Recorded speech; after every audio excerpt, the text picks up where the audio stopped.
ارشاد رب العزت ہے وَالْعَصْرِ إِنَّ الْإِنسَانَ لَفِي خُسْرٍ إِلَّا الَّذِينَ آمَنُوا وَعَمِلُوا الصَّالِحَاتِ وَتَوَاصَوْا بِالْحَقِّ وَتَوَاصَوْا بِالصَّبْرِ۔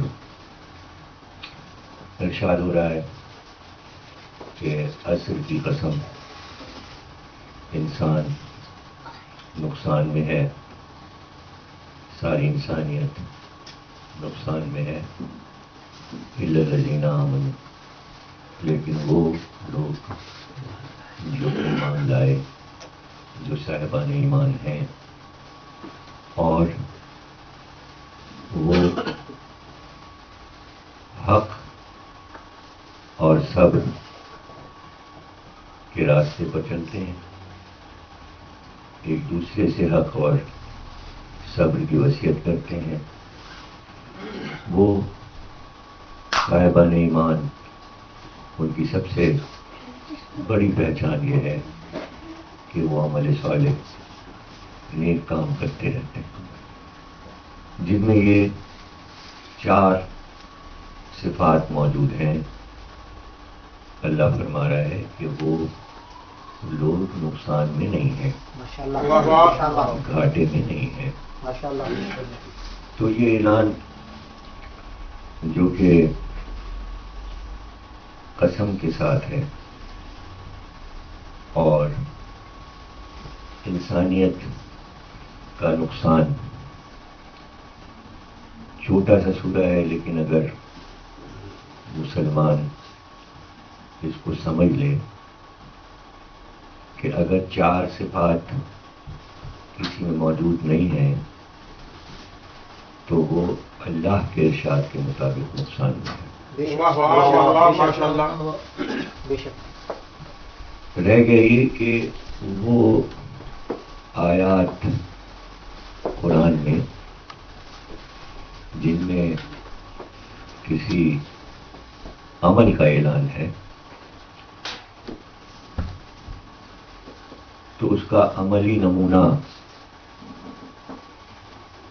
ہونا چاہیے، اور پروردگار اپنی بات کو ناقص نہیں رکھتا۔ جس آیت میں بھی اس نے اعلان کیا تو کچھ لوگوں کو اس عمل کا نمونہ بنا کر بھیجا کہ وہ ہر آیت پر عمل کر کے بھی دکھائیں۔ تو جب سے قرآن نازل ہوا اور جب تک قرآن آتا رہا اور سرکار ظاہری طور پر زمانے میں موجود رہے، تو ان برسوں میں یہ تلاش کیا جائے گا کہ وہ کون لوگ ہیں جو ایمان میں بھی پختہ تھے اور ہر وقت کوئی عمل صالح کرتے رہتے تھے، نیک ترین عمل ان سے ہوتا رہتا تھا، اور وہ حق اور صبر پر بھی چلتے تھے۔ تو اس کا عملی نمونہ ہم یہ سمجھتے ہیں کہ رہے ہوں گے لوگ، لیکن غدیر خم کے خطبے میں سرکار نے جو فضائل مولا علی کے بیان فرمائے ہیں اس میں آپ نے یہ بھی بتایا ہے کہ قرآن کے کون کون سے سورے علی کی شان میں نازل ہوئے، اور خطبہ غدیر میں ہی سرکار نے یہ کہا کہ سورہ الحمد جو ہے وہ علی تمہاری شان میں نازل ہوا ہے، اور اس کے بعد یہ کہا کہ یہ سورہ والعصر جو ہے یہ علی تمہاری شان میں نازل ہوا ہے۔ تو اب سورہ کی روشنی میں مولا کی زندگی کو آپ دیکھیں تو ایمان کی وہ منزل ہے کہ جہاں آپ 4 ہجری میں زبان رسالت سے بحکم الہی کل ایمان بنائے جا رہے ہیں۔ تو اب ایمان سے تو منزل بہت آگے بڑھ گئی اور بہت بلند ہو گئی کہ کل ایمان بنے، کل ایمان علی۔ عمل صالح ظاہر کہ علی کی پوری زندگی عمل صالح اور حق کے لیے آیت میں حکم ہے کہ آپ حق اور صبر پر چلیں، لیکن یہ کیسی بات ہے کہ رسول اللہ نے فرمایا کہ جدھر جدھر علی جائیں گے اور جدھر جدھر حق جاتا ہے ادھر ادھر علی جاتے ہیں، اور جدھر جدھر علی جاتے ہیں ادھر ادھر حق جاتا ہے. تو یہاں بھی منزل ہمیں بہت ہی اعلیٰ نظر آتی ہے. اور چوتھی چیز صبر ہے. صبر میں سمجھتا ہوں کہ پنجتن پاک میں ہر ہستی صبر میں ایسی کامل ہے کہ کسی کا صبر کم اور زیادہ نہیں کہہ سکتے. اس لیے کہ سرکار دو عالم کی زندگی بھی صبر ہے، اور وہ یہ کہہ سکتا ہے کہ ہاں مکے میں بہت مصائب پڑے آپ پر اور کافروں نے بہت پریشان کیا اور سرکار نے صبر کیا، لیکن میں سمجھتا ہوں کہ مکے سے زیادہ ظلم مدینے میں سرکار پہ ہوتا رہا، اور اس پہ جو صبر کیا ہے، غیروں کے عمل پر صبر اور ہے اور اپنوں کے مظالم پر صبر کرنا اور ہے. دونوں میں بڑا فرق ہے. اس لیے کہ غیروں کے صبر پر، غیروں کے جو اعمال ہوں اور وہ جو بھی رویہ رکھیں تو اس پہ تو آدمی صبر کر لیتا ہے کہ ہاں یہ غیر ہے، یہ اپنا نہیں ہے. لیکن اپنوں پر بہت دکھ ہوتا ہے، اور وہ صبر کئی گنا زیادہ بڑھ جاتا ہے کہ جب وہ صبر کر رہا ہوتا ہے کہ اپنوں سے ہمیں یہ مل رہا ہے. تو سرکار نے خود بھی فرمایا کہ تمام انبیاء میں سب سے زیادہ مظالم مجھ پر ہوئے، اور کبھی وہ سلسلہ رکا نہیں. غیر کہ مکے میں آپ کو زہر نہیں دیا گیا، لیکن مدینے میں زہر دیا گیا. اب آپ اس سے اندازہ کریں کہ ظلم کہاں تک بڑھ چکا ہے.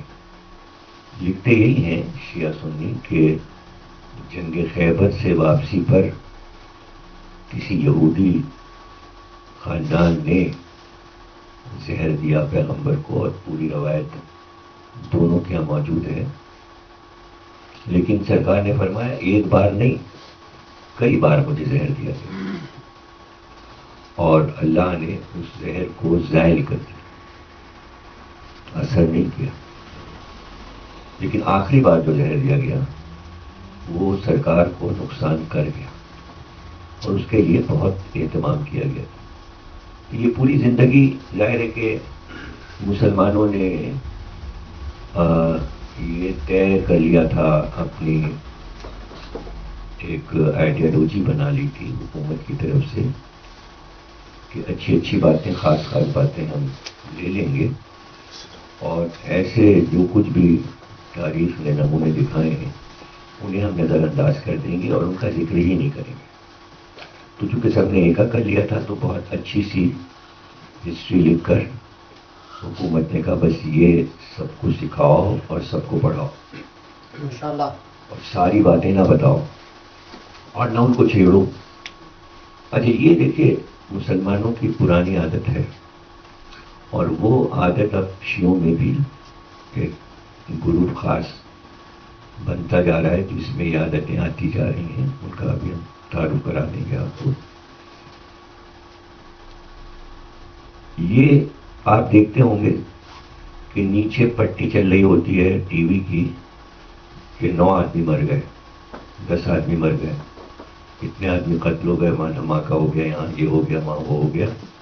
یہ خبریں آ رہی ہوتی ہیں، اور اسی پٹی کے اوپر آپ دیکھ رہے ہوتے ہیں کہ وزیر داخلہ یہ کہہ رہا ہوتا ہے کہ بہت اچھا ملک چل رہا ہے اور بڑا اچھا ہے، ہم نے اسٹریٹ کرائم ختم کر دیے ہیں، اور ہم نے یہ بھی ختم کر دیا، اور ہم نے دانلی بھی ختم کر دی ہے، ہم نے بتہ خوری ختم کر دی ہے، ہم نے قتل و غارت بالکل ہی ختم کر دیا، بہت کمی آ گئی ہے، اور نیچے پٹی چل رہی ہوتی ہے. تو یہ عادت مسلمانوں کی پرانی ہے. اس زمانے میں ٹی وی نہیں تھا 1400 برس پہلے، ورنہ آپ پٹی اور بیان دونوں ساتھ دیکھتے. پہلے نہ پٹی تھی نہ بیان، وہ جو کچھ تھا تاریخ میں تھا. تو یہ ہر ملک میں آپ پائیں گے، ہر جگہ جہاں جہاں مسلمان ہیں. دو رنگی، دوہری عادت، کہنا کچھ عمل کرنا کچھ. اس بری عادات میں سب ملوث تھے عوام، لاکھوں ہوں، ہزاروں ہوں، کروڑوں ہوں. وہ تو اسٹیٹکس حساب کتاب آپ ہسٹری سے پتہ لگا سکتے ہیں کہ 1400 برس پہلے کتنے ملک شامل تھے اسلامی مملکت میں، آبادی کتنی تھی. یہ سب کچھ اب اس دور میں مشکل نہیں رہا. لیکن یہ مختصر سی بات سمیٹی جاتی ہے اور اس میں کہہ دیا جاتا ہے کہ بھئی ہم یہ بتائیں کہ کس خطے میں کتنے آباد تھے مسلمان. مختصر کر کے کہا جاتا ہے کہ سب سے بڑا ملک جو اسلامی قرار پایا وہ یزید کے دور میں، یعنی یزید کو سب سے بڑی سلطنت ملی تھی. پچھلے سارے خلفاء کے مقابلے میں فتوحات کے بعد سب سے بڑا ملک یزید کے پاس تھا. یعنی اس کو، اور اگر نہ یزید کا نام لیں تو آپ یوں کہہ دیں کہ سن 60 ہجری میں مملکت اسلامی اپنے رقبے کے اعتبار سے سب سے بڑی تھی. اتنا بڑا ملک کبھی نہیں ہوا تھا. ظاہر ہے اس میں جب آذربائیجان بھی شامل ہے اور سندھ بھی شامل ہے اور روم شامل ہے، ترکی شامل ہے، شام اس میں پورا ہے، اردن پورا ہے، لبنان پورا ہے، بحرین تک اس کی وسعتیں ہیں، چاروں طرف آپ دیکھتے چلے جائیں. ظاہر اس سے بڑی سلطنت تو اس زمانے میں روئے زمین پہ تھی، سب سے بڑی سلطنت تھی. تو اتنی بڑی سلطنت اور اس کی آبادی کو آپ گن لیجیے تو یہ سب تھے مسلمان اور مختلف قسم کے تھے. کوئی شروع میں ایمان لایا تھا، کوئی 10 برس کے بعد، کوئی 20 برس کے بعد. تو یہ پوری کہانی 60 برس کی تھی. 60 ہجری میں 60 برس ہو چکے تھے اسلام کو اور آبادی بڑھ چکی تھی. تو سب ایک رنگ میں رنگے ہوئے تھے. تو یہ کیسے پتا چلتا کہ یہ سب ہم خیال ہیں، ایک ہی بات پر جمے ہوئے ہیں، سب کے عقیدے ایک ہیں، اس میں اچھے برے کی تمیز کرنا مشکل ہے. آیا یہ سب پورے اسلام پر کاربند ہیں یا نہیں؟ تو اللہ نے اس سب سے بڑی اسلامی مملکت کا امتحان لیا اور وہ امتحان ہوا امام حسین کے ذریعے. اب آپ موضوع سمجھ گئے نا ہمارا. اگر آپ نے تمیز نہیں سنی غور سے تو پھر اگلی تقریر تو نہیں سمجھ میں آئے گی.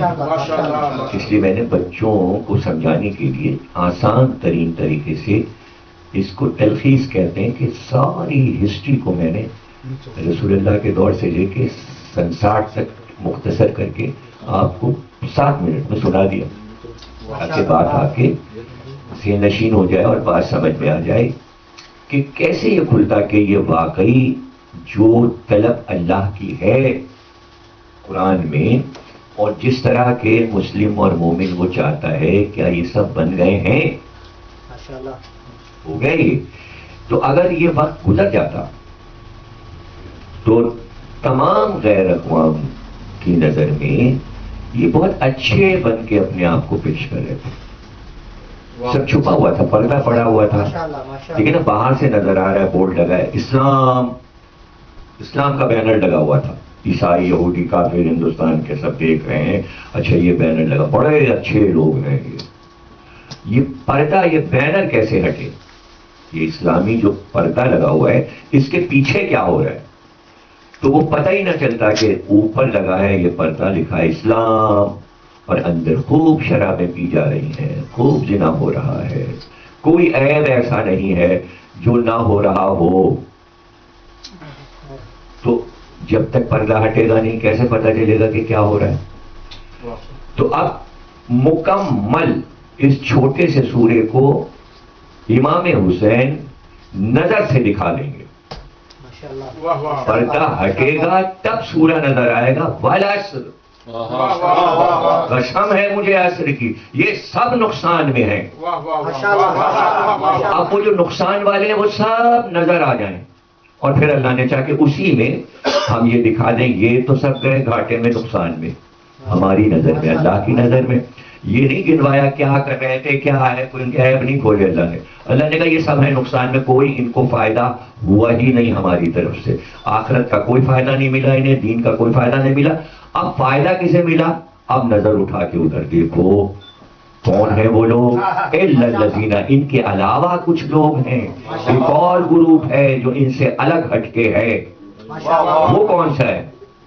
وہ ہے صاحبان ایمان، عملوا الصالحات، وہ ہر وقت نیک عمل کرتے رہتے ہیں، ان کی زبان پر حق ہے، ان کی زبان پہ صبر ہے، اور ان گھاٹے والے لوگوں کے مظالم پر وہ صبر بھی کر رہے ہیں اور راہ حق سے نہیں ہٹ رہے ہیں۔ ایک دم نظر 61 ہجری میں کربلا کی طرف اٹھ جاتی ہے، ساری مملکت ایک طرف، 72 ایک طرف۔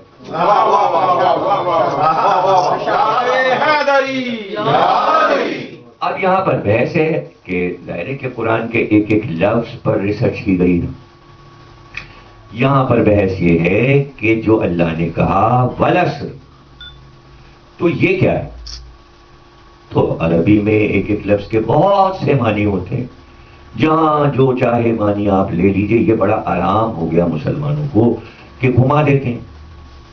جیسے کل ہمیں مولانا عاصم صاحب قبلہ نے بتایا کہ بھئی سنیوں کے یہاں یہ ہے، اہل سنت کے یہاں، کہ جب ہم یہ آیت پڑھیں یوم ندعو کل اناس بامامہم، اللہ کہتا ہے کہ ہم ہر قوم کو امام کے ساتھ بلائیں گے، تو مولانا نے بتایا وہ اس کا ترجمہ کرتے ہیں کہ ہم محشر میں سب کو ان کی ماؤں کے نام کے ساتھ بلائیں گے۔ امام کو انہوں نے اماں بنا دیا۔ تو میں نے فوراً مولانا سے کہا کہ انی جعلک للناس اماما، اے ابراہیم ہم تم کو کیا بنا رہے ہیں، اماں بنا رہے ہیں یا امام بنا رہے ہیں؟ اگر امام کے معنی اماں ہے، ماں ہے، امامہم، تو کہہ رہے ماں کے نام سے پکاریں گے۔ تو پھر دوسری جگہ جہاں جہاں قرآن میں لفظ امام آیا ہے، تو جہاں پر چاہا جو معنی بدل لیے۔ اب اس کی دیکھیے وجہ کیا ہے؟ عربی میں یہ طریقہ ہوتا ہے کہ روٹس ہوتے ہیں، لفظ کے خاندان ہوتے ہیں۔ تو ایک لفظ آپ لے لیجئے ام، تو چونکہ ام سے سارے لفظ بنتے چلے جائیں گے، تو اب اس کی بنیاد جو ہے آپ پلٹ کے کہہ دیجئے کہ یہاں ہر جگہ ام کے معنی ماں ہے، ایسا نہیں ہے۔ لفظ ام کے بھی معنی ہر جگہ ماں نہیں ہے۔ ام الکتاب سورہ علم کو کہتے ہیں، ام العلوم، ام القرآ، زمینوں کی ماں، مکے کو ام القرآ کہتے ہیں۔ تو 237 معنی میں ام کا لفظ ہے، اسی سے بنتا ہے پھر امہ، اسی سے بنتا ہے امام، اسی سے بنتا ہے امت، اسی سے بنتا ہے امی، اسی سے بنتا ہے امت اللہ، یعنی یہ کنیزوں تک جاتا ہے یہ لفظ، یعنی مختلف جگہوں پر الف میم الف میم الف میم جو ہے مختلف صورتوں میں اپنے معنی بدلتا چلا جاتا ہے۔ تو ہے وہ ام، جڑ اس کی ہے ام، لیکن معنی بھی اس کے ویسے ویسے بدلتے جائیں گے۔ لیکن یہاں پر مسئلہ یہ ہے کہ آپ اپنے معنی کیوں لیں؟ جب آپ کے پاس کتابیں بھری پڑی ہیں تو آپ رسول اللہ نے جو معنی بتائے ہوں وہی معنی لینے چاہیے۔ اب اس میں ایک پورا مشہور واقعہ ہے جو میں آپ کو سنا دوں لفظ کے لیے، کہ امام حسن عسکری علیہ السلام ایک عالم قرآن نے یہ اعلان کیا کہ قرآن میں جو غلطیاں ہیں اس پہ میں کتاب لکھ رہا ہوں، اور غلطی بھی یہ کہ اللہ نے جہاں جہاں پر تضاد کیا ہے، یعنی تضاد آپ جانتے ہیں کہ سفید کالے کا تضاد ہے، یعنی زمین و آسمان کا جس میں فرق ہو، ایسی چیزیں اللہ نے قرآن میں بیان کر دی جن میں زمین و آسمان کا فرق ہے، تو وہ اس پہ کتاب لکھنے لگا۔ اب امام کو پتہ چلا، تو اب دیکھیے محافظ دین ایسا ہوتا ہے۔ امامت ہم اس لیے مانتے ہیں، مسلمان تو اس کو مانتے ہیں جو حاکم ہو، جس کے پاس اقتدار ہو، اس کا اپنا حاجی اس کو مقرر کر لیتے ہیں کہ بس یہ حکومت چلا رہا ہے، یہی ہمارا حاجی شروع سے عادت ہے۔ لیکن ہمارے یہاں یہ ہے کہ جو حکم الہی ہو کہ اسے حاکم مانو، اور پہلا والا دوسرے کے بارے میں وصیت کرتے تو رسول اللہ نے، اور اس کے لیے شرط ہے معصوم معصوم کو بنائے۔ یہ اتنی کڑی شرطیں ہمارے یہاں ہیں امامت کے لیے۔ تو ظاہر ہے کہ مشکل منزلوں سے تو مسلمان گزرنے ہی نہیں چاہتے تھے. وہ تو آسان آسان حلوہ انہیں چاہیے تھا, سامنے کی باتیں اسی چیز کو وہ تسلیم کر لیتے تھے. تو امام نے اپنے شاگرد کو بھیجا کہ وہاں جاؤ اور اس کے شاگرد بن جاؤ اور اس کی خدمت کر کے اس کا اعتماد حاصل کرنا کہ وہ تمہاری باتیں سنیں. خیر ہو گیا اور وہ شاگرد ہو گیا اس عالم کا. شہر میں پہنچ کے اور اس نے بہت خدمت کی اس کی. تو وہ دیکھتا رہتا تھا کہ یہ کتاب لکھ رہا ہے قرآن کو سامنے رکھ کے. پھر امام نے بتا دیا تھا کہ جب وہ تجھے بہت قریب کر لے اور تجھ سے باتیں کرنے لگے تو ایک جملہ اس سے کہہ دینا. وہ وقت آ گیا ایک دن رات کو تنہائی میں جب سب چلے گئے تو اس شاگرد نے اس عالم سے کہا کہ آپ کتاب تو لکھ رہے ہیں, یہ تو بہت بڑا کام کر رہے ہیں آپ, لیکن یہ بتائیے کہ قرآن کے لفظوں کے جو معنی آپ لے رہے ہیں تو جو معنی آپ لے رہے ہیں کیا اسی معنی میں اللہ نے یہ لفظ اتارا؟ کتنا عظیم جملہ ہے. یعنی اللہ کی بات کیا ہر انسان کو معلوم ہے کہ وہ کس مفہوم میں کون سا لفظ اتار رہا ہے؟ وہ تو وہی سمجھے جو وہاں کا ہو, جو وہاں کی زبان جانتا ہو. تو اس نے کہا کہ یہ تمہارا جملہ تو نہیں ہو سکتا, جملہ نہیں ہو سکتا, یہ بتاؤ یہ جملہ کہاں سے لائے ہو؟ تو اس نے کہا کہ آپ خود ہی بتا دیجیے کہ یہ جملہ کہاں سے آ سکتا ہے. تو اس نے کہا بھائی آل محمد کے علاوہ یہ زبان کوئی بول ہی نہیں سکتا. پھر اس نے کہا کہ یہ ہمارے امام حسن عسکری علیہ السلام. پھر اس نے جناب چراغ منگایا اور وہ کتاب جتنی لکھی تھی اس کو جلا کے خاک کر دیا. کہ میں نے توبہ کی اس لیے کہ جو لفظ اللہ اتار رہا ہے مجھے کیا پتا کس معنی میں اتار رہا ہے. آپ کو معصوم ہی بتا سکتا ہے, جبھی تو پتا چلے گا عوام کو. تو وہ ڈر چھوڑا مسلمانوں نے. یعنی قرآن کو معصوم سے اگر لے لیتے, حضرت علی کو خلیفہ برحق تسلیم کرنے کے بعد بھی قرآن مولا سے نہ لیا. آپ ذرا دیکھیں نا, سامنے کی باتیں کوئی کہے کہ بھئی ضمیر اختر ایسی بات کہہ دیتے ہیں جس کا ثبوت نہیں ہوتا. نہیں, ثبوت میں سامنے کر کے دیتا ہوں. مسلمانوں کے 4 خلیفہ ہیں, لیکن آپ قسم کھا کے بتائیے نہج البلاغہ صرف شیعوں کے یہاں کیوں چھپتی ہے؟ شیعہ ہی نہج البلاغہ کیوں پڑھتے ہیں؟ بھائی چوتھے خلیفہ کی بھی تو کتاب ہے, تو پورا عالم اسلام نہج البلاغہ کیوں نہیں پڑھ رہا؟ اس سے پتہ چلا کہ مولا علی سے علم نہیں لیا, اگر لیتی تو آج بھٹک نہ رہے ہوتے. تو اسی طرح قرآن کا بھی مسئلہ ہے. تو یہاں پر بھی بحث کہی ڈالی انہوں نے کہ عصر سے کیا مراد ہے. والعصر یعنی اللہ کہہ رہے ہیں مجھے عصر کی. ان کا عصر کے معنی ہے وقت. وقت عصر کے معنی وقت ہے. اب چلیے وقت ہے, اور اس پہ اتنی بحث ہوئی کہ میں آپ کو بتا نہیں سکتا. 25 تقریریں تو ڈاکٹر اسرار نے صرف عصر پہ کر دی تھی اور لکھ بھی ڈالا اخبار میں, جب اخبار میں کہ عصر کیا چیز ہے. تو دیکھیے کیسے الجھا دیا عصر. لیکن ہمارے لیے الجھنے کی ضرورت نہیں ہے کہ جب ہم اٹھتے بیٹھتے ایک بات کہتے ہیں کہ امام عصر. عصر خالی نہیں ہے بغیر امام. اس لیے ہم اس آیت کو بآسانی سمجھ سکتے ہیں کہ جو وقت گزر رہا ہے یا جو وقت آنے والا ہے. اب اتفاق یہ دیکھیے کہ یہ بھی بحث نکلی کہ بھئی ایک نماز کا وقت جو ہے اس کا نام بھی عصر ہے. اب جو بھی ہو, آپ جتنی چاہے مانی لیں, وقت لے لیں تو اللہ وقت کی قسم کھا رہا ہے یا وقت عصر کی قسم کھا رہا ہے. تو جو معنی آپ لیں گے آپ فرار نہیں اختیار کر سکتے کہ مجسم حسین نے سورے کو دکھا دیا.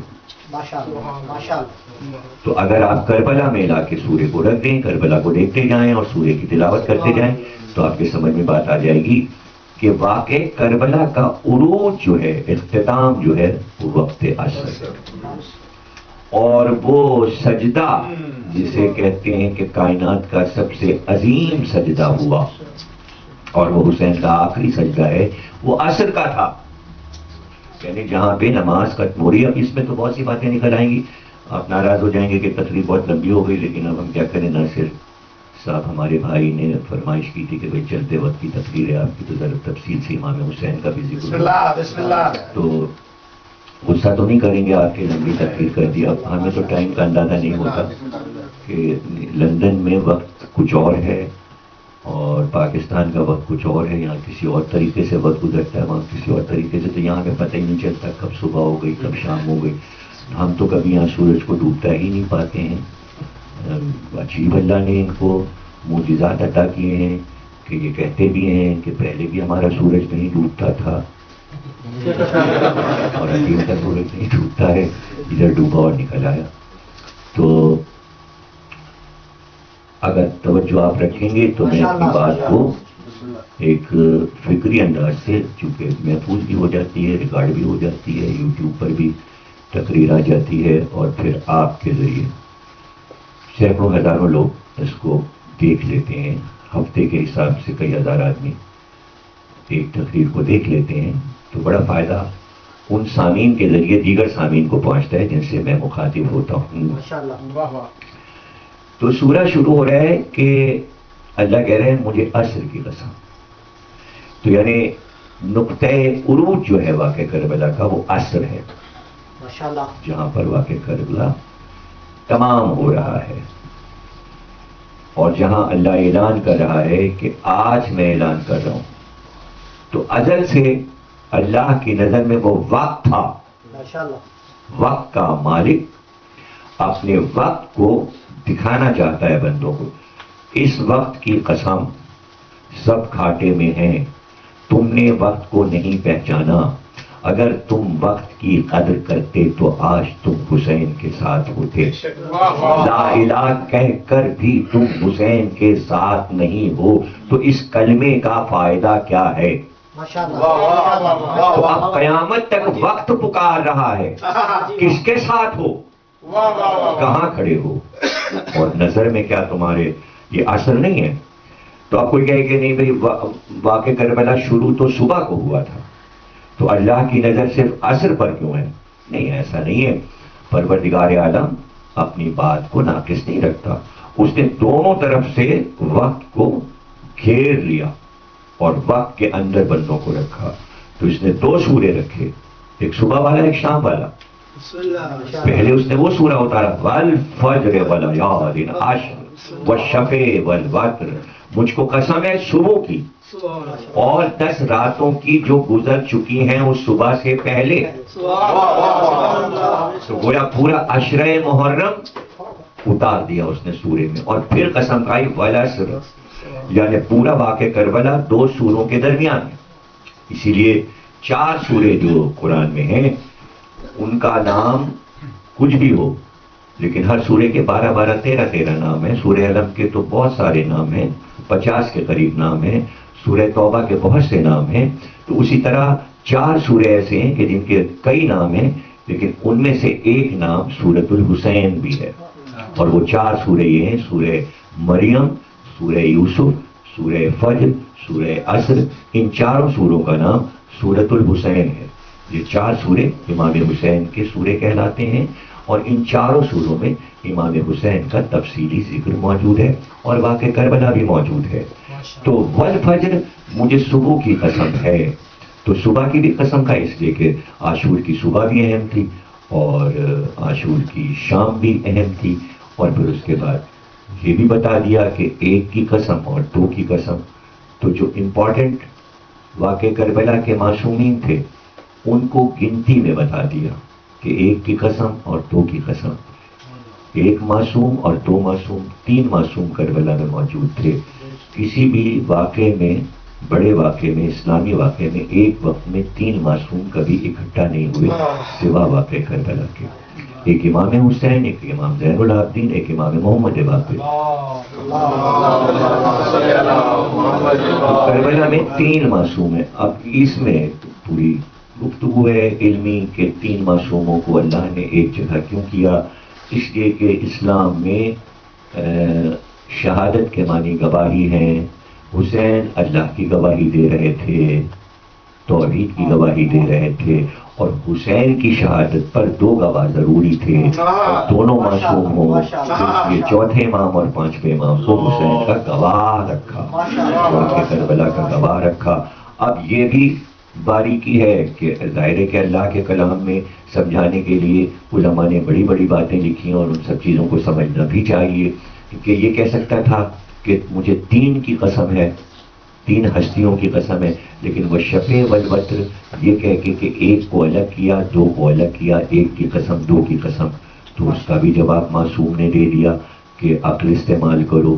وہ 1 جو شہید ہوا، وہ 2 جو زندہ بچ گئے، اس لیے قسم الگ الگ کی کہ 2 وہ جو بعد کربلا قیدی بن کر جائیں گے اور واقع کربلا کی نشر و اشاعت کریں گے، تو 2 ہی معصوم جو ہیں وہ نشر و اشاعت کر رہے ہیں واقع کربلا کی۔ چشمدید گواہ ہیں 2 معصوم قیامت تک کے لیے کہ جو انہوں نے دیکھا، 1 جوان ہے اور 1 بچہ ہے، حالانکہ امامت کے لیے یہ ہے کہ وہ چولہے میں ہو جب بھی امام ہے، وہ جوان ہو جب بھی امام ہے، وہ ضعیف ہو جب بھی امام ہے، وہ ہر وقت اس حالت میں ہے کہ وہ امام ہے، اللہ کی نظر میں وہ معزول نہیں ہوتا۔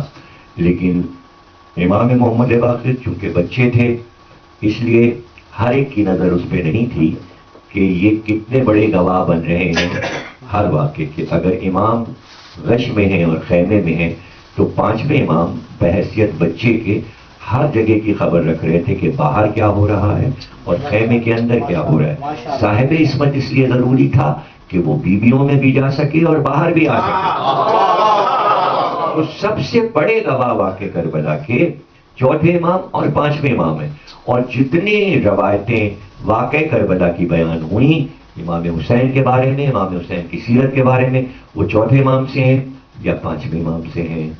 اور اب یہ بحث کرنا کہ یہ کیا ہے اور وہ کیا ہے، دیکھیے تنقید کرنا بہت آسان ہے، اور میں یہ کہتا بھی رہتا ہوں اور میں نے کتابوں میں بھی یہ بات لکھی ہے کہ کسی چیز میں عیب نکالنا بہت آسان ہے، جاہل بھی پڑھے لکھے کے کام میں عیب نکال سکتا ہے، تنقید ایسا فن ہے۔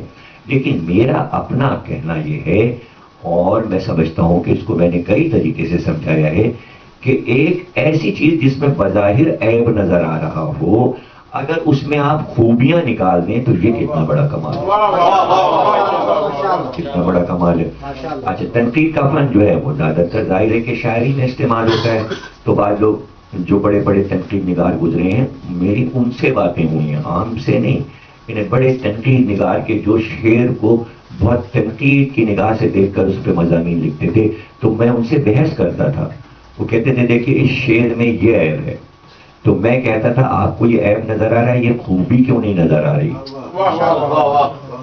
تو میرا اپنا قول تھا کہ جو آپ عیب پر عیب نکالے جا رہے ہیں، آپ خوبیاں بنا کے دکھائیے، یہ زیادہ اچھا ہے کہ اس کا نام بھی روشن ہو اور اس کی خوبیاں ہمیں نظر آئیں۔ تو ایک ٹولہ ایسا پیدا ہو گیا شیعوں میں کہ وہ سمجھیے کہ ایک طریقے سے انہوں نے اپنی شبیہ ایسی بنا لی ہے کہ چونکہ شیعہ جو ہیں وہ شبیہ پہ بہت مرتے ہیں اور شبیہ پہ بڑا عقیدہ رکھتے ہیں، تو جب وہ شبیہ آ جاتی ہے ان کے سامنے تو وہ اس کو شبیہ سمجھ کے چومتے ہیں اور اس کا احترام کرتے ہیں۔ تو چونکہ شبیہ کا احترام ہے تو اب ظاہر ہے کہ آپ نے جب وہ لباس پہن لیا اور شباہت آپ میں آ گئی تو اب آپ جھکیں گے اور جو بھی وہ کہیں گے ماننے کو تیار ہے، جو بھی وہ کہیں گے۔ تو میں یہ سمجھتا ہوں کہ یہ ٹولہ جو ہے اس کو یہاں انگلینڈ میں بڑی آزادی مل گئی ہے، اس لیے کہ یہ جو چاہے یہاں کہہ لیں، اور اس کے جواب میں ظاہر ہے کہ ان کو پتہ ہے کہ ہمارا کوئی کچھ نہیں بگاڑ سکتا، تو یہاں پر زیادہ آ رہے ہیں کہ یہاں سے ہم اپنا کام شروع کریں۔ تو ہندوستان میں تو یہ ہوتا ہے نا، اللہ نے کہا ہے کہ ہم نے عالم پہ عالم بنایا، عالم پہ عالم بنایا، عالم پہ عالم بنایا، تو وہاں یہ کہ چھوٹا بولے گا تو بڑا سمجھا دے گا۔ پاکستان میں بھی ایسا ہے کہ بڑا جواب دے دے گا، یہاں بڑے چھوٹے کی کوئی قید ہی نہیں ہے، چھوٹے جو ہیں وہی بڑے بنے ہوئے ہیں۔ وہ بچے جو میرے سامنے کراچی میں کرکٹ کھیلا کرتے تھے رضویہ میں، وہ بھی شبیہ بنے ہوئے ہیں یہاں، آپ بتائیے۔ تو وہ بھی بڑھ چڑھ کے بات کر رہے ہیں۔ تو میں نے جن کے بچپنے دیکھے ہیں وہ بھی اگر آیت اللہ بن گئے ہیں تو پھر اب اس کے لیے تو مجبوری ہے، اور ہر ایک یہ اصرار کر رہا ہے جو ہم کہہ رہے ہیں یہی صحیح ہے، یہی صحیح ہے۔ اس کے لیے ایک چھوٹی سی بات سب کے ذہن میں ہونی چاہیے کہ ہم 1400 سال سے عزاداری منا رہے ہیں۔ اگر کچھ چیزیں غلط تھیں تو اس دور کے آیت اللہ اور بڑے حجت الاسلام اور علماء کرام نے اس پہ تنقید کیوں نہیں کی اور اسے حرام کیوں نہیں قرار دیا، تاکہ شروع ہی میں وہ بات ختم ہو جاتی، آج آ ہی نہ رہی ہوتی۔ ہر عہد ہر سال کے اعتبار سے میں گنوا سکتا ہوں کہ کس سال کس برس میں کتنے آیت اللہ موجود تھے، کتنے مرے، کتنے پیدا ہوئے، کیسے بنے، کیا ہوا، سب کے نام بتاؤں۔ انہوں نے کبھی کوئی فتویٰ نہیں دیا، بلکہ پرانے جتنے بھی احکامات ہیں وہ کتاب اٹھا کے آپ دیکھ لیجئے۔ ہندوستان اور ایران کی جب کسی عالم سے پوچھا گیا کہ سوسخانی جائز ہے ناجائز، ماتم، زنجیر کا، آگ کا، جس پر بھی کسی نے کچھ پوچھا، ایک تو کسی کو پوچھنا ہی نہیں چاہیے، پوچھنے والا کون ہے؟ اس کے معنی جو نہیں کر رہا وہ پوچھ رہا ہے، حالانکہ یہ سب کو کرنا چاہیے۔ یہ کیا کہ کچھ کریں گے اور کچھ پوچھیں گے کیا؟ پوچھنے والوں سے کیا مطلب ہے بھائی؟ کرنے والے جو کر رہے ہیں وہ عمل کر رہے ہیں۔ تو اب اس میں میں نے یہی جواب پڑھا، لکھا ہوا ہے کہ ہر آیت اللہ نے یہ جواب دیا، مادر حسین میں ترسیدم، یہ معاملہ مادر حسین سے متعلق ہے، ہم اس میں فتویٰ نہیں دے سکتے، ایسا نہ ہو کہ حسین کی ماں ہم سے ناراض ہو جائیں۔ تو جہاں پر بنت پیغمبر کا خوف تھا کہ واقع کربلا کی سرپرست جناب سیدہ ہیں اور بی بی کے وعدے پر یہ واقعہ ہوا ہے، اور اس کی جزا بھی بی بی پر ہی اختتام ہو رہا ہے، واقع کربلا کے جتنے مسائل ہیں محشر میں، تو ڈر اور خوف نکل گیا ہے، معصومین کا خوف نکل گیا۔ اس لیے بے دھڑک جس کے جو سمجھ میں آتا ہے ان کا زنجیر کا ماتم، فلانا حرام، یہ حرام، وہ حرام، لفظ حرام سب کو رٹ گیا ہے۔ میں یہ سمجھتا ہوں کہ اس ماحول میں جو لوگ عزاداری کر رہے ہیں ان کا بہت بڑا کارنامہ ہے کہ غیروں نے تو چھوڑ دیا تنقید کرنا۔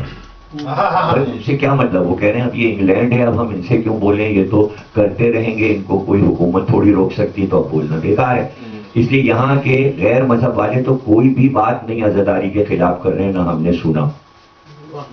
اب اپنے جو ہیں وہ بڑے مزے سے اپنے دل کی بھڑاسیں لندن میں آ کے نکال رہے ہیں، اور مجھے اس پہ حیرت ہو رہی ہے کہ وہ ان چیزوں پر دیکھیے، اگر کوئی میرے سامنے یہ کہہ دے کہ یہ ماتم کا طریقہ غلط ہے، تو ایک تو یہ ہے کہ میں کہہ دوں ہاں بالکل غلط ہے، لیکن کارنامہ یہ ہوگا کہ میں اس کو صحیح ثابت کروں قرآن کی آیات اور معصوم کے اقوال کی روشنی میں، تو آپ نے خدمت کی اہل بیت کی۔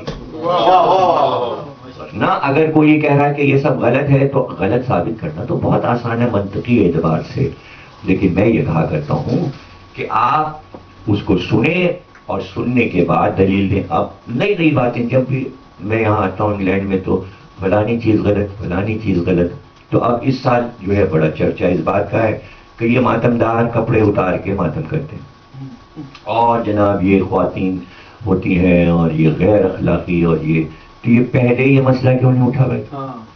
آپ بتائیے پنجاب سے زیادہ ماتم کہاں ہوتا ہے؟ میں نے تو دیکھا ہے، میں تو لاہور میں پڑھنے جاتا رہا ہوں، اتنے اشرے میں نے پڑھا ہے، اور میں نے وہاں کا شب عاشور بھی کیا مرچی دروازے کا، اور پھر اس کے علاوہ ملتان ہے، پھر اور علاقے ہیں، پنڈی ہے اور اطراف کے علاقے ہیں جہاں ماتم ہی ماتم ہوتا ہے، تو اور کراچی میں بھی خوب ماتم ہوتا ہے۔ تو سوال یہ کہ اس دور میں اتنے بڑے بڑے علماء موجود تھے، مفتی جعفر حسین تھے، حافظ کفایت حسین صاحب تھے، بشیر صاحب قبلہ تھے، انہوں نے یہ فتویٰ کیوں نہیں دیا کہ آپ لوگ جو کپڑے اتار کے ماتم کرتے ہیں یہ ناجائز ہے؟ ان کی سمجھ میں، ان کی عقلیں ان سے بڑی ہیں کیا ہے؟ آپ خود یہ فیصلہ تو آپ خود کر لیجیے کہ اس چھوٹے سے جملے میں آپ اپنے بیک گراؤنڈ کو دیکھ لیں کہ یہ کیوں آیا۔ تو میرے سامنے بھی بات ہوئی تو میں نے کہا کہ بھائی ایک تو یہ کہتے ہیں کہ جو بھی اعتراض یہ کریں تو اس کا جواب آپ قرآن سے دیجئے یا قول معصوم سے دیجئے، یعنی ان کو جواب چاہیے قرآن سے اور قول معصوم۔ یہ جو کچھ بھی کریں آپ ان سے نہ پوچھئے کہ یہ قرآن میں کہاں لکھا ہے اور معصوم نے کہاں پر، اس لیے کہ یہ شبیہ ہیں، شبیہ سے نہیں پوچھ سکتے آپ، اور چونکہ میں شبیہ نہیں ہوں تو مجھ سے پوچھیں گے یہ کیا بات ہو گئی بھائی؟ تو اچھا اب یہ بھی معجزہ ہے. دیکھیے امام حسین کی عزاداری معجزہ ہے. لوگوں نے ابھی اس کو تسلیم نہیں کیا ہے کہ یہ معجزہ ہے، اور معجزے سے ہی ہے. امام حسین کا سب سے بڑا معجزہ جو موجودہ معجزہ اس وقت ہے وہ حسین کی عزاداری. اور معجزہ ایسا ہے کہ اس میں آپ کہ بھائی حضرت علی نے سورج نکال دیا، تو اب آپ کھڑے ہو کے بحث کیجئے کیسے نکالا، کدھر سے نکالا، ہاتھ سے پکڑ کے نکالا کہ اشارے سے نکالا کہ فرشتے واپس لائے. تو سورج تو جو ہے تو وہ تو چلتا ہی نہیں، چلتی تو زمین ہے، زمین سورج کے گرد گھوم رہی ہے. تو مولا علی نے کیا چیز نکالی؟ سورج تو واپس آتا ہی نہیں. تو آپ معجزے پہ آپ بحث کر سکتے ہیں، لیکن آپ یہ ثابت نہیں کر سکتے یہ کیسے ہوا، یہ کیسے ہوا. اس لیے کہ علماء ہی سمجھا سکتے ہیں، اور وہ علماء کے جو تمام مثالیں اور تمام علوم پر عبور رکھتے ہوں. مثال عرفی سے آفتاب کا پلٹنا سمجھایا جاتا ہے. جب آپ کہہ رہے ہیں کہ پلٹا آفتاب، لیکن سائنس کہہ رہی ہے آفتاب اپنی جگہ پر ہے، زمین آفتاب کے سامنے گھوم رہی ہے، تو اب کیا کریں گے آپ کہ سائنس اور معجزہ ٹکرا رہا ہے؟ تو انہوں نے کہا بھائی یہ مثال عرفی ہے. مثال عرفی میں مثال دے کے سمجھایا جاتا ہے کہ جب آپ ٹرین پر بیٹھے اور کراچی سے لاہور چلے تو آپ پوچھتے ہیں جیسے جیسے لاہور قریب ہوتا ہے کہ بھئی لاہور آ گیا، لاہور کب آئے گا؟ تو پلٹ کے کہنے والا کیوں نہیں کہتا کہ لاہور نہیں آئے گا، آپ لاہور جا رہے ہیں. بھئی آپ جا رہے ہیں، لاہور نہیں آ رہا. لیکن دنیا میں وہ چاہے انگریزی ممالک ہو، یہاں بھی یہی پوچھا جاتا ہے انگریزی میں بھی کہ فلانا اسٹیشن آ گیا، وہ نہیں آیا ہے، آپ گئے ہیں وہاں. تو اسے کہتے ہیں مثال عرفی کہ کہا یہ جاتا ہے کہ لاہور آ رہا ہے، وہ آ نہیں رہا، ہم وہاں جا رہے ہیں. تو دنیا یہ سمجھ رہی تھی کہ آفتاب پلٹ رہا ہے، لیکن زمین جو تھی وہ آفتاب کی طرف جا رہی ہے. مثال عرفی.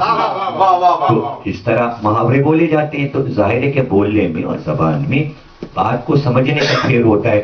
اسی طرح عزاداری کا مسئلہ بھی ہے کہ جب تک آپ عرفی مثالوں سے بات نہیں سمجھائیں گے، بات نہیں سمجھ میں آئے گی کہ لباس اتار دینے سے کوئی تعلق نہیں ہے خواتین کے دیکھنے. کیا تعلق ہے؟ میں نے تو ایک بات کہی تھی، ایک جگہ یوم حسین ہو رہا تھا تو وہاں مکسڈ اسکول تھا، اس میں لڑکی لڑکے دونوں پڑھتے تھے. تو اب ظاہر ٹیچرز بھی بیٹھی تھیں، بچیاں بھی بیٹھی تھیں اور بچے بھی بیٹھے تھے. تو ایک شبی نے کہا یہ بہت غلط ہے اور پردے میں بیٹھنا چاہیے اور آپ کو بیچ میں پردہ ڈالنا چاہیے تھا، اور ایک ہی جگہ عورتیں بھی بیٹھیں مرد بھی بیٹھیں. تو اس پہ میری جب تقریر ہوئی تو میں نے کہا کہ میں امام حسین پہ بول رہا ہوں، تو میری نظر میں تو امام حسین ہے، مجھے کچھ نظر ہی نہیں آ رہا عورت کہاں بیٹھی اور میں تو وہاں دیکھ رہا ہوں. تو آپ کی نظریں جاتی کیوں ہیں؟ عزاداری تو نگاہوں کو پاک کرنے کے لیے ہو رہی ہے. بھائی حج جو ہوتا ہے، آپ اللہ کی بارگاہ میں پہنچ گئے تو بھائی نگاہیں آپ کی پاک ہو گئیں. آپ کے ساتھ ہی خواتین بھی چل رہی ہوتی ہیں حج میں، لیکن آپ کی نگاہ تو توحید پر ہے، اللہ کے گھر پہ، یا اس پر ہے کہ میرے پیروں میں عورتیں چل رہی ہیں. اگر یہ سوچ لیا تو حج کی نیت ختم ہو گئی. ویسے ہی ماتم میں ہے کہ اگر آپ نے کچھ، چونکہ آپ دور سے تماشا دیکھ رہے ہیں اس لیے آپ کی نیت خراب ہے. تو ماتم میں شریک ہیں، سب کی نگاہیں بھی پاک ہیں اور دل بھی پاک ہے اور نیت بھی پاک ہے. اب رہ گیا یہ کہ بھئی ایک سوال آتا ہے قرآن سے ثابت کر دیجئے. خدا کی قسم جو اعتراض عزاداری پر ہوتا ہے، منبر پہ قسم کھا رہا ہوں کہ میرے پاس قرآن سے دلیل ہے اور حدیث سے بھی دلیل ہوتی ہے، لیکن جان کے نہیں دیتا ہوں کہ یہ علم چورا لیں گے، ان کو یہیں بھٹکنے دو. اس لیے کہ جب مجھے کہنا ہوگا تو میں آیت بھی پڑھ دوں گا اور میں قول معصوم بھی سنا دوں گا. اب پڑھیے آپ قرآن پڑھ لیجیے، آپ دیکھ لیجیے آپ کہ بھائی یہ قاعدہ تھا. پرانی بات کر رہا ہوں، اب قرآن سے کر رہا ہوں میں بات. اب آپ کو ظاہر تھوڑا سا وقت مجھے دینا ہی پڑے گا. دیکھیے عام آدمی لباس میں ہوتا تھا، لیکن جب غلام لائے جاتے تھے تو ان کے جسم پہ قمیص نہیں ہوتی تھی. غلام کی پہچان ہی یہ تھی کہ اس کو قمیص نہیں پہنائی جاتی تھی. تو اب جب ہم حسین کی غلامی میں دربار سے آ کے ماتم کر رہے ہیں تو ہم غلام ہیں. اس میں کسی کو کیا اعتراض؟ آپ کہیں گے قرآن میں کہاں لکھا ہے؟ بھائی قرآن میں لکھا ہے کہ یوسف کے بھائیوں نے یوسف کی قمیص اتار لی. سورہ یوسف میں لفظ قمیص تو آیا ہی قرآن سے، قمیص تو وہیں اتری ہے. تو اب قمیص اتار کے پھینکا. تو اب سوال یہ کہ بھائیوں نے قمیص کیوں اتاری؟ قمیص اس لیے اتاری کہ وہ چاہتے تھے کہ یہ غلاموں میں شامل ہو کے قافلے میں بک جائے اور چلا جائے. اور وہی ہوا کہ قمیص لے لی اور سوداگر آیا اور وہ کونے سے نکال کے انہیں لے گیا. تو ساری زندگی جب تک یوسف بکتے رہے قمیص نہیں پہنی. قمیص نہیں. جب بادشاہ ہو گئے تب قمیص پہنی، تب قمیص پہنی، اس لیے کہ ساری زندگی تو ان کی غلامی میں گزر گئی. اور وہ قمیص جو پہلی بار جسم پہ پہنی بادشاہ بننے کے بعد، اس میں یہ معجزہ تھا کہ وہ اتار کے جناب یعقوب کو بھجوا دی. اور جب وہ قمیص وہاں سے چلی تو یعقوب یہاں تھے. یعنی اتنا فاصلہ ہے مصر میں اور شام میں جتنا فاصلہ ہے آپ نقشے پہ دیکھ سکتے ہیں. تو قمیص وہاں سے چلی اور یہاں یعقوب اٹھ کے کھڑے ہو گئے، میں اپنے بیٹے کی خوشبو پا رہا ہوں. قمیص وہاں سے چلی تو خوشبو پھیلنے لگی. تو ماتمداروں کی قمیصوں میں بھی خوشبو ہے، آپ کو کیا پتا ہے؟ کیسے ہر چیز سمجھ میں اور آ جائے تو پھر معجزہ نہ سمجھ میں آ جائے. معجزے کو آپ سمجھ نہیں سکتے. معجزہ اسے کہتے اس لیے کہ جو سمجھ میں نہ آئے. تو اب آپ دیکھیے کہ بلال حبشی کیا تھے؟ غلام تھے. کوئی مجھے ثابت کر دے، کسی کتاب سے ثابت کر دے، کہیں سے ثابت کر دے کہ کبھی زندگی میں انہوں نے قمیص پہنی ہو. تو حضور کو یہ کہنا چاہیے تھا کہ کیا ہر وقت تم بلال یہ قمیص اتارے پھرتے رہتے ہو؟ خواتین بھی تو ہیں جو دیکھ رہی ہوتی ہیں تمہیں اور اسی سے اذان دلوا رہے ہیں. تو جب اللہ کی اذان قمیص اتار کے دی جا سکتی تو حسین کا ماتم کیوں نہیں قمیص اتار کے ہو؟ اب ہے کہ یہ اعتراض تو اسی طرح کے اعتراضات اٹھتے رہیں گے اور وہ کرتے رہیں گے اور ہمیں معلوم ہے ہم جواب دیتے رہیں گے. اس لیے کہ ہم کو اللہ نے مقرر کیا ہے کہ جو عزاداری کے خلاف باتیں کرے اس کا جواب دیا جائے. جیسے ہر ایک یہ دعوے دار ہے کہ ہم کو مقرر کیا گیا ہے کہ ہم جس چیز پہ چاہے فتویٰ دے دیں. نہ ان کو اللہ نے مقرر کیا نہ مجھ کو اللہ نے مقرر کیا ہے. اگر وہ بتا دیں کہ ان کو کس نے مقرر کیا تو میں بھی بتا دوں مجھ کو کس نے مقرر کیا. اور پھر اس کے بعد پتہ چل جائے گا کہ یہ تقرری کیوں ہو رہی ہے. تو جناب عالی یہ گفتگو تھی اور میں سمجھتا ہوں کافی باتیں ہو گئیں آپ سے. اور یہ دیکھنے کی بات ہے کہ جو مظالم کربلا میں ہوئے تو ان کی مودت اور محبت میں ان مظالم کا ازالہ ایک ماتمدار کیسے کر سکتا ہے؟ اس کا نام ہے عزاداری. اور محبت اور مودت کا اظہار کیسے ہو سکتا ہے عملی طور پر؟ وہ تو کہتے ہیں کہ صاحب آپ سیرت حسین پہ عمل کیجئے. ٹھیک ہے عمل سب کر رہے ہیں، جس سے جتنا عمل ہو سکتا ہے وہ اتنی اس کی بساط ہے کرے گا. لیکن مودت کا تقاضا یہ ہے کہ عملی بھی ہو. اور عملی کے لیے آپ سب کو معلوم ہے کہ کتنے ایسے واقعات موجود ہیں کہ جہاں پر عملی طور سے ہوا. کیا اللہ کو نہیں معلوم تھا کہ ابراہیم ہم سے کتنی محبت کرتے ہیں؟ ارے اللہ کو تو معلوم ہی ہوگا نا بھائی. اس کا علم کائنات کا سب سے اوپر علم ہے، چھایا ہوا علم ہے. اس کو پتا ہے کہ اسماعیل کتنی محبت کرتے ہیں، پھر کیوں کہا اپنے بچے کو قربان کرو. یعنی ایک عملی محبت کا نقشہ بنے کہ نا، محبت کا نقشہ بنے. تو ابراہیم نے ایک نقشہ بنایا کہ بیٹے کو لٹایا، آنکھ پہ پٹی باندھی، پھر گلے پہ چھری رکھی. یعنی توحید سے محبت کو عملی دکھایا. تو اس عمل کی نقل ہے بقرعید. نقل عمل کی ہوتی ہے، نقل عمل کی ہوتی ہے. تو اللہ چاہتا تھا کہ میری محبت کی تصویر بنے. تو یہ عزاداری جو ہے یہ حسین سے محبت کی تصویر ہے. دل میں تو سبھی محبت کرتے ہیں، سبھی دعوے دار ہیں کہ ہمیں بڑی امام حسین سے محبت ہے. لیکن یہ دیکھا جائے گا کہ ابراہیم کی طرح تمثیل کون بنا رہا ہے، تصویر کون بنا رہا ہے.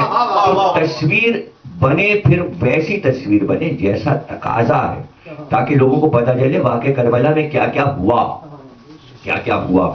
تو وہ آپ ماتمدار جو ہیں وہ تمثیل بناتے ہیں ماتم کر کے. اس میں ایک نہیں تمثیل بن رہی, کئی کئی تمثیلیں بن رہی ہیں. اس میں جلوس کی تمثیل بھی بن رہی ہے, اس میں وہ آوازیں ماتم کی جو ہیں وہ احساس دلا رہی ہیں کہ معصومین پر کتنی ضربیں پڑ رہی تھیں اور کس طرح تازیانوں کی آوازوں سے فضا گونج رہی تھی اور کتنے تازیانے ان پر پڑ رہے تھے. تو اب ظاہر ہے کہ مودت کا تقاضا ہے کہ ان کے اوپر, اب اس میں کوئی اعتراض نہ کرے کہ وہاں تو مارا جا رہا تھا, یہاں آپ اپنے آپ کو مار رہے ہیں. اس کے لیے ویسے کرنے کا واقعہ سب سے مشہور ہے کہ محبت رسول میں انہوں نے اپنے دانت توڑ لیے.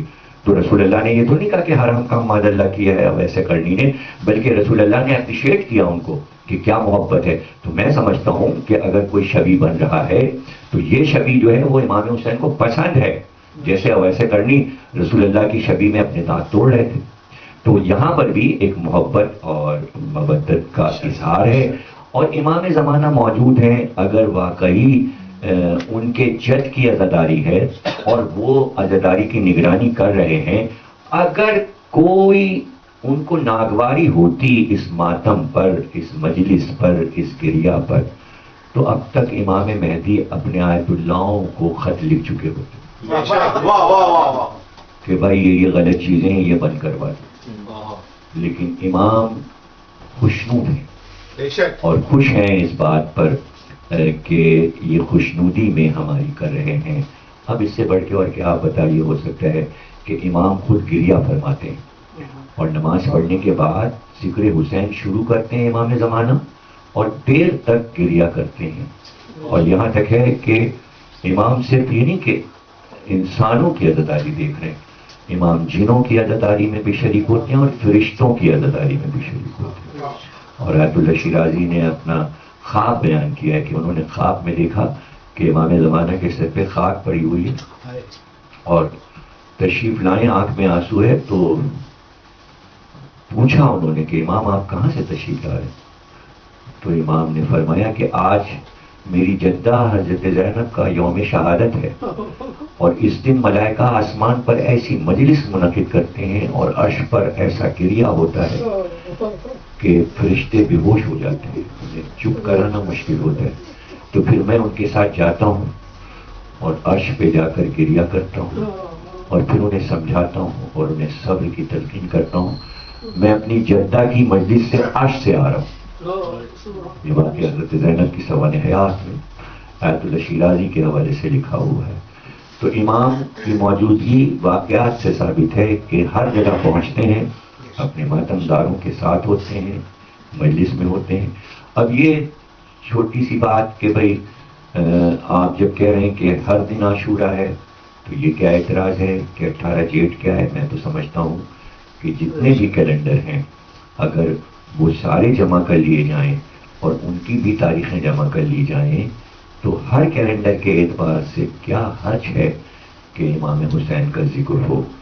عاشور تو ایک ہی بار سال میں ہوگا اور وہ عاشور ظاہر کے جو عربی حساب سے ہے وہی ہے, لیکن یہ ایک عقیدت ہے کہ یہ بھی تاریخ پڑی تھی تو یہ تاریخ خالی کیوں جائے, کیوں نہ ہم اس دن بھی حسین کو یاد کر لیں. ایسا نہ ہو کہ اس تاریخ پہ ہم کوئی اپنی خوشی کر لیں, اس لیے کہ تاریخ تو تھی ظاہر ہے, تو غم میں ہم بیٹھ جائیں, زخانے میں بیٹھ جائیں, ہم مجلس کر لیں.